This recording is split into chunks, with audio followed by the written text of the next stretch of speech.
All right, guys. So what you're gonna see here is us building an arrow shed from Home Depot. It's like a $400 metal shed. We're starting obviously at the clearing of the land, building the platform, all that good stuff. We're not very good at it. We're pretty bad at it. We didn't actually film a whole lot of stuff during the building of the shed because we ran so far out of time that we almost couldn't finish it. So I'll interject a few things here and there, but for the most part, you just kind of see us stumble through the process, and I'll give you some of the things that we like and what we don't like. And yeah, check it out.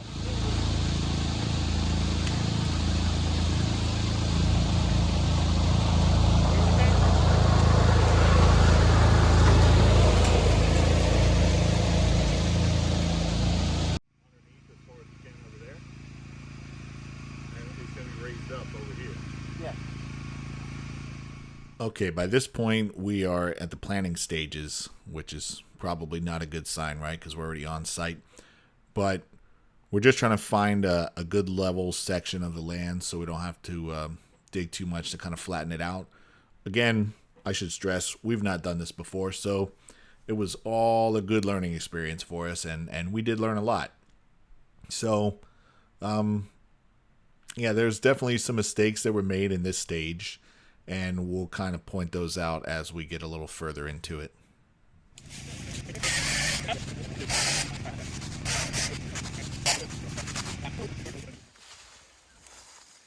Nice recording.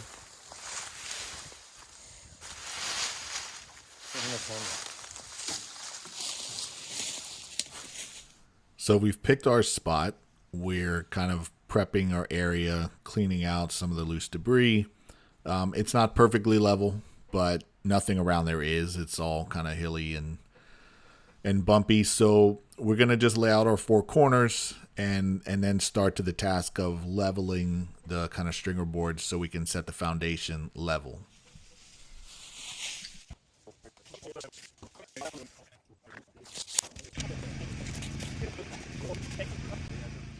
Okay, so this is where things start to go a little sideways. You'll notice Mike back there in the corner grabbing the shovel. We decided to dig down, so you'll see that the board, maybe it's hard to tell in the video, the board wasn't level. The back corner was much higher, so our plan was just to dig down to make it level. What we didn't realize at the time was that we would have to do a lot of digging through a lot of root systems and a lot of problems, where we probably should have just raised up the other corner. We hadn't gotten to that point yet, so here's us putting in a lot of effort to kind of spin ourselves in a circle.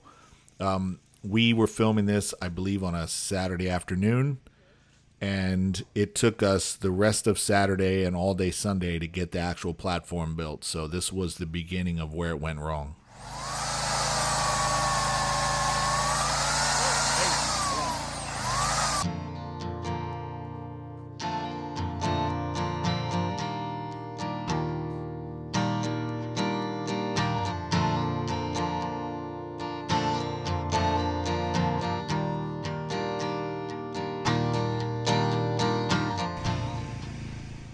At this point, I'm starting to realize that maybe we're creating more work than we have to. There's a pretty big root system at the opposite corner from where I'm facing, so I'm thinking we should move the whole thing back a little to raise the backside up.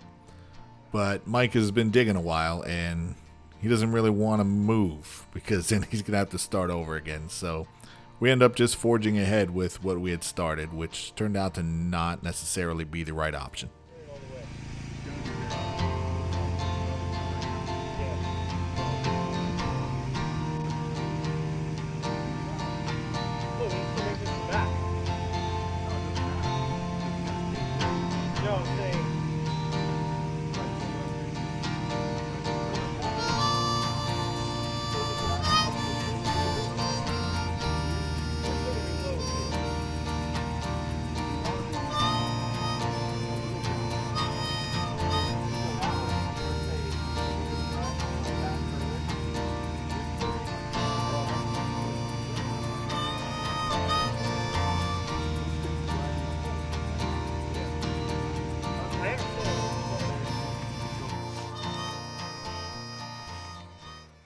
So we're putting in these concrete footers.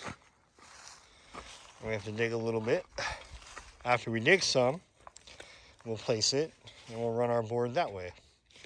We already squared it off, so we know it's good. This board is level. Here we had to dig. Here we have to dig a little bit more and get that footer in. And then we'll be able to finish our foundation for the shed. So that's currently what we're working on. Got a little dump cart for all our stuff.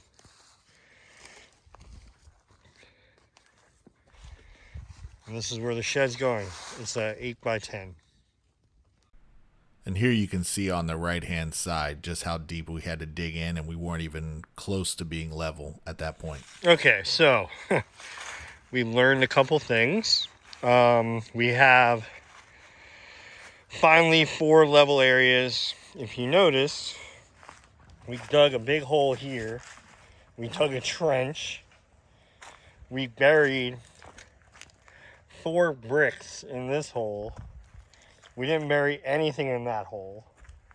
And we buried at least 2 bricks in this hole. So, what we've learned is you take the lowest corner, which is that further corner over there, you raise that up as high as you can, and then you level things off. So you don't dig a hole just to level it back up again. But this is us learning, and that's why we're idiots outdoors. So on with progress, and we'll check in shortly. All right, so now a quick recap. We got everything screwed in here. We did 3 screws on each side. Everything's nice and square. So now we just gotta cut that tree. So we're just gonna use our little electric chainsaw. And we got our generator with a propane tank hooked up. And if you can hear, I'm talking, maybe 15, 20 feet away. And that's a pretty quiet generator. So I'll make sure to link the product that we got in the descriptions so you guys can check it out. It's a dual fuel open frame inverter generator. So 3,500 running watts, 4,250 starting on propane, and 3,150 running watts on, 3,150 on propane, 3,500 on fuel. So we're just using propane. It's easy when you're kind of off the grid.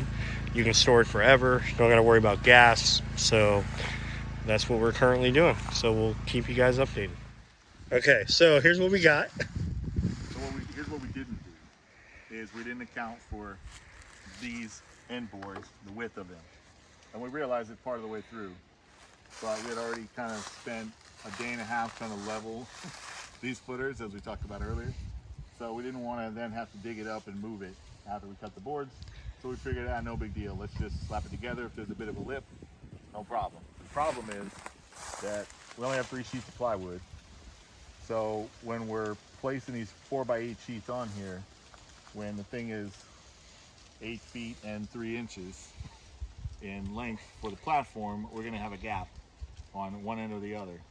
So probably at the back of the shed, we're gonna have a stupid little lip of wood that we're gonna have to attach.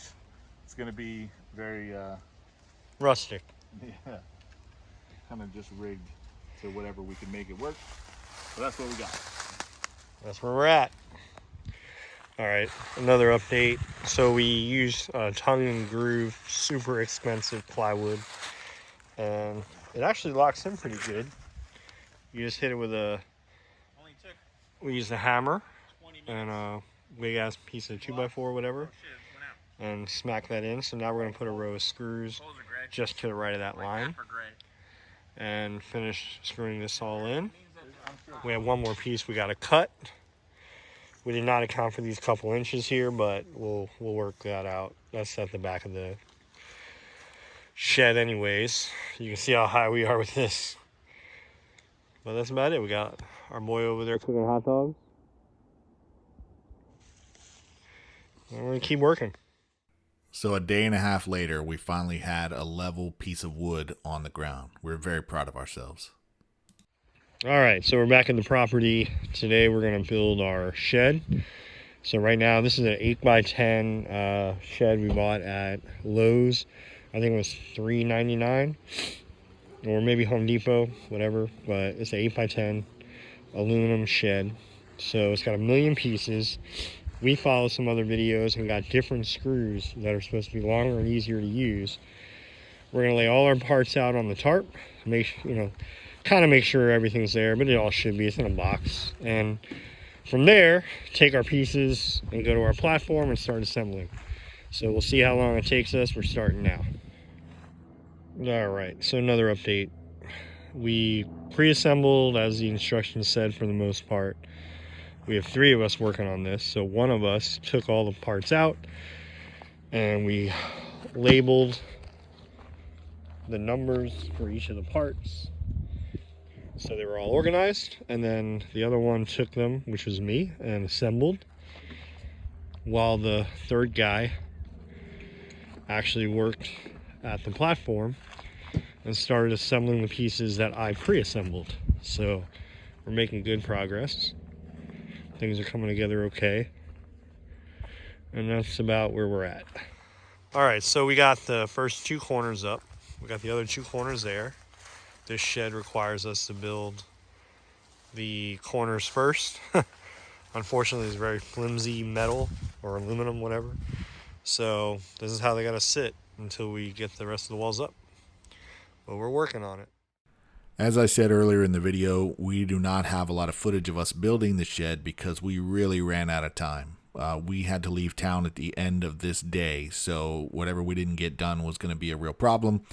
So we kind of rushed through it as much as possible. I can say, as far as the shed goes, you get what you pay for. We did watch another YouTube video of somebody assembling these sheds, and they recommended that you buy your own set of screws that are a little bit longer than what actually comes in the box. And that was a huge help. It made a big difference, and I'll try to link that video in the description below. Overall, I'm not a huge fan of the shed, but that could just be the fact that we didn't know at all what we were doing, and ran into a lot of problems along the way. So it's just a shed doing shed things, and that'll have to be enough. Okay, thanks for checking out the video. As far as the Aero Shed goes, this was not intended to trash the product in any way, or Home Depot. I love Home Depot. But the product wasn't a very high quality product, which I should have expected given the fact that it was $400 or $500 for an entire 8x10 shed.